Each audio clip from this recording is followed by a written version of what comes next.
አሰላሙ አለይኩም ወራህመቱላሂ ወበረካቱ። ይሄን ቪዲዮ የምታዩ በሙሉ ሼር፣ ሪፖስት፣ ዲዮት አድርጉት። እንግዲህ ለኔ ያሰባችሁ፣ ለኔ የተጨነቃችሁ፣ ለኔ ያለቀሳችሁ፣ ለኔ የጸለያችሁ፣ ለኔ ዱዓ አድርጋችሁ በሙሉ ከልብ አመሰግናለሁ። እንግዲህ ሁላችሁም እንደምታውቁት የኢሚሬት መንግስት ወደ አቡዳቢ ጀዋዛት ቢሮ ጠርቶኝ በ5 ቀን ውስጥ አገራቸው ለቅቄ እንደወጣ ማስጠንቀቂያ ሰጥተው የነበረ።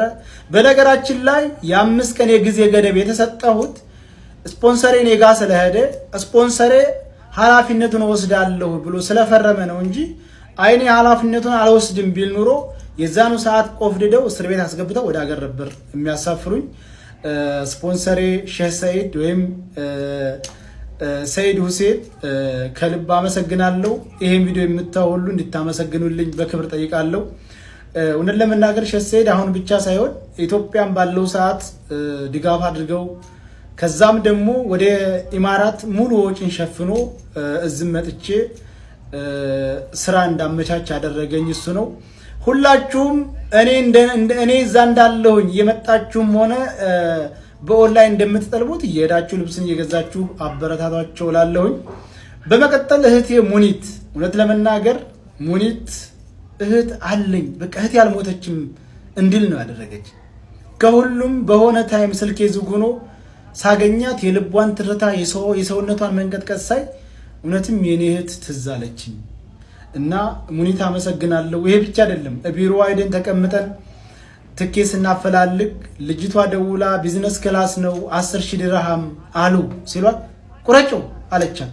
የዛን ጊዜ እኔ ሰውነቴ ውርር ነው ያደረገኝ። ለምን ትውውቅ የለን ኮንታት የለን እንደው አንድ ቀን እንኳን በአካል አልተገናኘን እና እንደዚህ ስታደርግ በጣም ነው ስሜታዊ የሆንኩት። አመሰግናለሁ። እነ ጆከርም ደግሞ ባሉበት ሆነው መሄድበትን ቦታ ሲያምቻቹልኝ ነበር በሐሳባቸው በገንዘባቸው።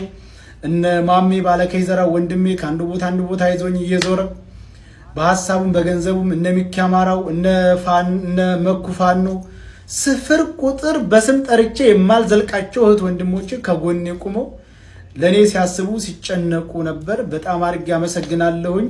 እነ መክያና እነ ቃል ደብረ ወርቅ ደግሞ ቤት ድረስ መጥተው ከዛ አጅበው ኤርፖርት ድረስ እያጽናኑ አይዞ ብለው የእህትነት ስሜት እንዲሰማኝ አድርገው እውነት አንድ ቀን ያገኘኋቸው የመሰለኝ አንድ ቀን ሳይሆን በቃ አብሬያቸው ኖርኩ ነው የመሰለኝ በዛ ታይም ላይ እና ኤርፖርት ድረስ መጥተው ሲሸኙኝ የተሰማኝ ስሜት በጣም ከባድ ነው።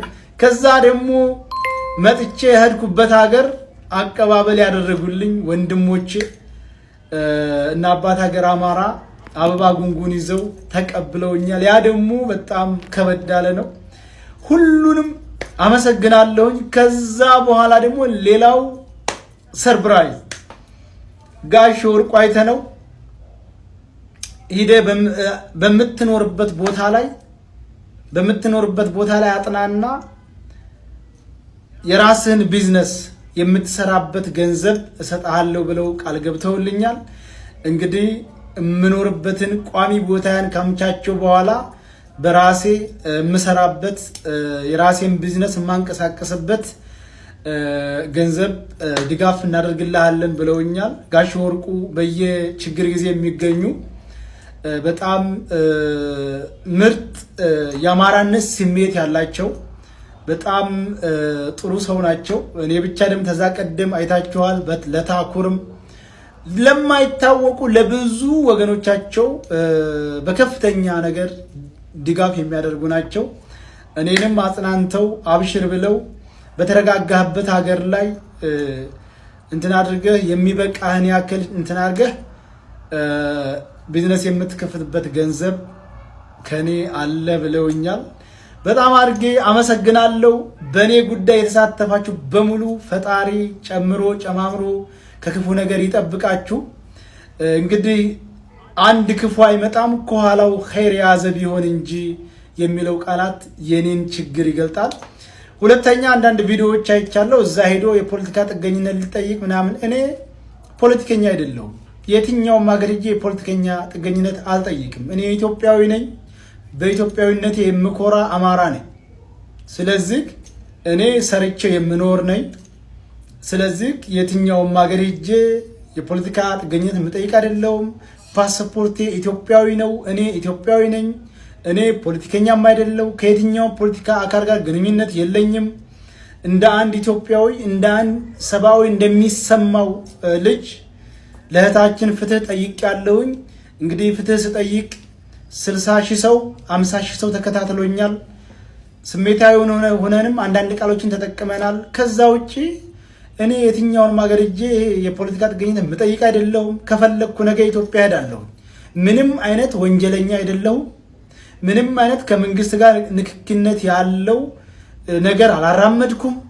ስለዚህ ከአንዳንድ ሰዎች ሲቀደዱ ስላየው ነው እዛ ሄዶ የፖለቲካ ጥገኝነት አልጠይቅም። እኔ ኢትዮጵያዊ ነኝ። ፓስፖርቴም ኢትዮጵያዊ ነው። ስለዚህ ከፈለግኩኝ ነገ ኢትዮጵያ እገባለሁ ከፈለግኩኝ። ምክንያቱም ምንም አይነት እኔ ወንጀለኛ አይደለሁም ወይንም ደግሞ ፖለቲከኛም አይደለሁም። ስለዚህ እኔ አሁን አልሐምዱሊላህ አሁን ደህና ቦታ ነው ያለሁት። አሁን ደግሞ አምቻቼ ቋሚ ወደምኖርበት ሀገር እሄዳለሁኝ። እዛ ከርኩ ደግሞ ጋሽ ወርቁ ቃል እንደገቡልኝ መሰረት የራሴን ቢዝነስ ከፍቼ እንቀሳቀሳለሁኝ። ሁላችሁም ተጎኔ ስለሆናችሁ አመሰግናለሁ። ለሚቀጥለውም ተጎኔ እንድትሆኑ በክብር ጠይቃለሁ። ሰላም አለይኩም።